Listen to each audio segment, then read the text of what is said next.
Hello everyone, कैसे हैं आप सभी। आई होप सभी अच्छे होंगे, स्वस्थ होंगे। एक बार फिर आप सभी का स्वागत है हमारे चैनल पर। गुड मॉर्निंग आइए देखते हैं किस सर। गुड तरीके से मॉर्निंग माय जन्माष्टमी का डियर सेलिब्रेशन सुनीता किया गया। एंड बहुत नित्या। उत्साह के साथ किया गया। यहाँ पहले टीचर ने बताया कि कैसे हैं आप जन्माष्टमी क्यों सर? मनाई जाती है, इसको मनाने के पीछे का क्या अच्छे पर्पस है। हैं? बहुत अच्छे से बताया आवाज मैम नहीं आ ने, रही जितना आपकी भी अच्छे बताया। उसके से। बाद मटकी फोड़ने का सीन आज देखना हम क्या बिल्कुल भी बनाने मत जा रहे भूलना। इतना हैं? इंटरेस्टिंग सीन है वो मटकी फूटने का, किस तरीके से जन्माष्टमी मटकी का फोड़ी हमने। उत्सव आज हम सब और जो मनाने जा डांस का रहे हैं। क्लिप है वो सबको मैंने पता इसमें है? नहीं ऐड किया है। आप देखो वो हमारे डांस का प्यारे क्लिप अगर छोटे देखना छोटे चाहते हैं तो बच्चे हमारे कितने प्यारे इंस्टाग्राम के पेज लगते पर हैं, जाकर देख है ना? सकते हैं। तो आइए देखते हैं किस क्या तरीके से होता हुआ। है जन्माष्टमी? सभी को पता अगर है, कोई क्यों हमारे मनाते हैं चैनल पर हम? पहली बार आया तो प्लीज चैनल को क्यों मनाते सब्सक्राइब हैं कर दीजिएगा। जन्माष्टमी हम? और आपको हर एक वीडियो का नोटिफिकेशन टाइम नहीं मिल जाए उसके लिए बेल आइकन पर मुझे प्रेस कर आवाज नहीं आ रही दीजिएगा। आप लोगों की। श्री कृष्ण जी के जन्म उत्सव पर, है ना? तो मैं आपको इसी के बारे में कुछ बताना चाहती हूँ, ठीक है? आज मुझे यह अवसर मिला है जन्माष्टमी के बारे में आप सबको कुछ जानकारी देने के लिए। तो मैं आप सभी का आभार प्रकट करती हूँ। यह त्योहार भगवान श्री कृष्ण के जन्म के उपलक्ष्य में मनाया जाता है और कृष्ण को भगवान विष्णु का 8वां अवतार माना जाता है। कौन सा अवतार माना जाता है? 8। जो धर्म की स्थापना करने और भक्तों की रक्षा करने के लिए धरती पर आए थे, ठीक है? और यह त्योहार हिंदू महीने के भाद्रपद, ठीक है, हिंदू महीने के भाद्रपद की कृष्ण पक्ष की अष्टमी को मनाया जाता है, जो अगस्त माह या सितंबर माह में आती है। कभी अगस्त में आ जाती है, कभी सितंबर में, ठीक है? तो अब मैं आपको भगवान श्री कृष्ण के जन्म से रिलेटेड एक स्टोरी सुनाना चाहती हूँ। जहाँ तक है बड़े बच्चों को शायद पता होगा, लेकिन हमारे छोटे छोटे प्यारे बच्चों को शायद ना पता हो। तो मथुरा के राजा थे उग्रसेन। उनका पुत्र था कंस। कंस बहुत ही क्रूर और निर्दयी था। उसने जो है अपने राज्य हड़पने के लालच में अपने पिता उग्रसेन को ही उन पे अत्याचार करके उन्हें जेल में डाल दिया और पूरा राज्य हड़प लिया और स्वयं राजा बन बैठा। उसके बाद उनकी एक बहन थी देवकी। उन्होंने देवकी का विवाह अपने मित्र वसुदेव से किया और जब उन्होंने विवाह किया, उनकी विदाई के समय आकाशवाणी हुई कि इसी का 8वां पुत्र तुम्हारा काल बनेगा। कंस को क्या कहा? आकाशवाणी क्या हुई कि देवकी और वसुदेव का 8वां पुत्र तुम्हारी मृत्यु का कारण बनेगा।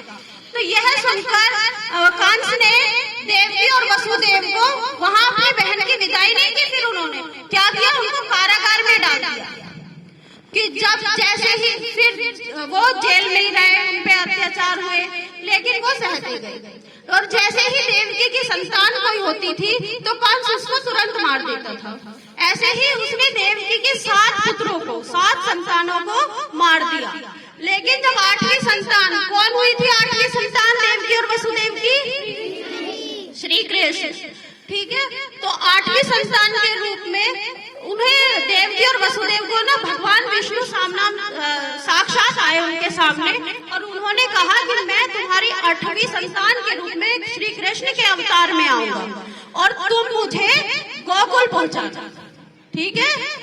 तो वो 8वीं संतान के रूप में श्री कृष्ण ने जन्म लिया और फिर आकाशवाणी हुई कि इनको जो है आप गोकुल, यशोदा और नंद जी के पास पहुंचा दो और वहां से उनकी कन्या को ले आओ। यशोदा और नंद जी की कन्या उसी समय हुई थी जिस समय श्री कृष्ण जी की जन्म हुआ था। वो श्री कृष्ण जी की ही कोई शक्ति थी, अलग नहीं थी, योग माया थी वो कन्या। तो वसुदेव जी उन्हें ऐसे ही करते हैं।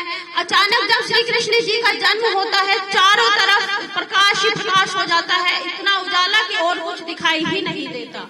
और जो सिपाही थे वो स्वयं सो जाते हैं, कारागार के ताले अपने आप खुल जाते हैं, उनकी बेड़ियां स्वयं टूट जाती हैं। तो इसी वो फिर श्री कृष्ण जी को लेकर वहां से निकल जाते हैं। कौन निकल जाते हैं?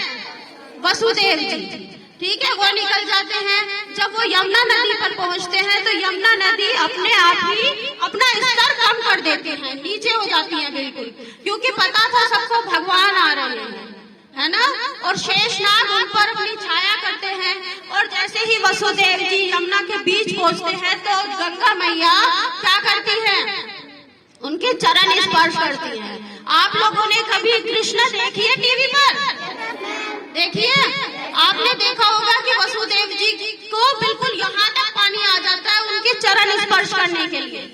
यमुना थी उनके चरण स्पर्श करती है और चरण स्पर्श करते ही तुरंत शांत हो जाती है, स्तर बिल्कुल कम हो जाता है।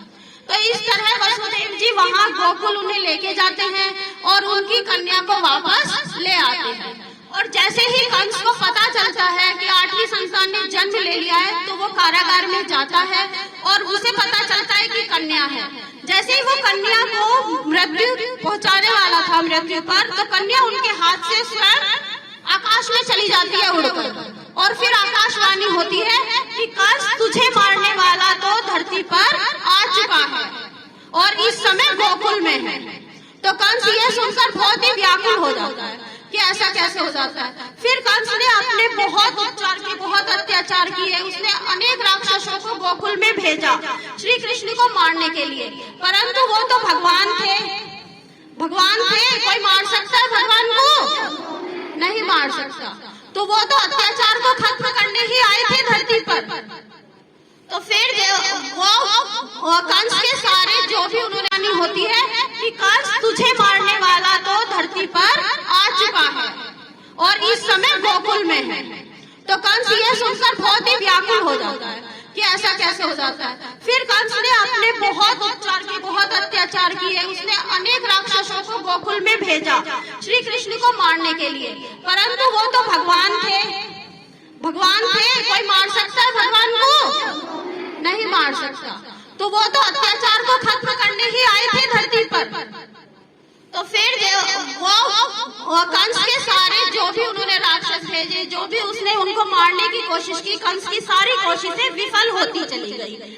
और जब श्री कृष्ण बड़े हुए तो कंस ने श्री कृष्ण को जो है निमंत्रण भेजा मथुरा बुलाने के लिए। और जब कृष्ण मथुरा आते हैं बड़े होकर तो वो जो है वहाँ क्या करते हैं, कंस का वध कर देते हैं, और मथुरा की प्रजा को उसके अत्याचारों से मुक्त करा देते हैं। और राजा उग्रसेन कौन थे बताया था मैंने, बताइए?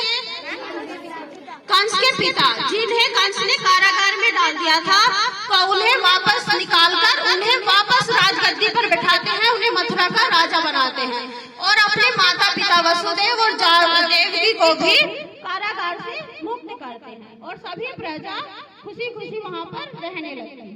तो ये थी हमारी श्री कृष्ण जन्म की कथा। सभी को पता चला क्या कथा है? ठीक। तो पूरे आज के दिन क्या है, जिस दिन श्री कृष्ण ने जन्म लिया था उस दिन वसुदेव और देवकी ने पूरे दिन उपवास रखा था, व्रत किया था।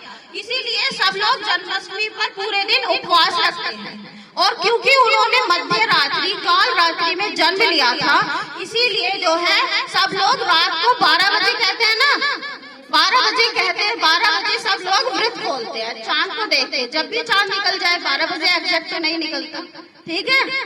और आज के दिन हमारा एक प्रचलन और है दही हांडी, सुना आपने, देखा होगा।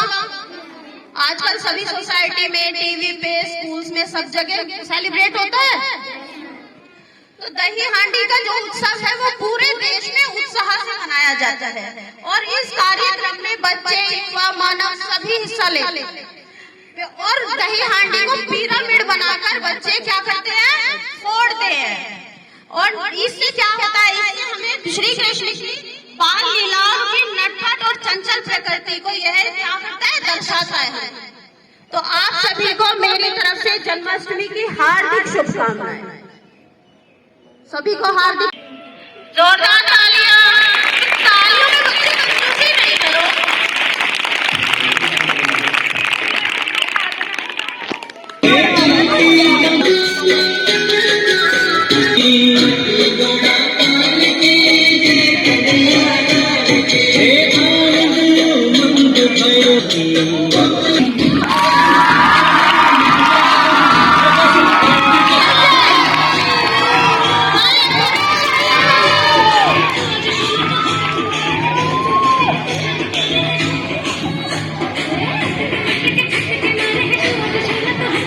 Thanks for watching the video.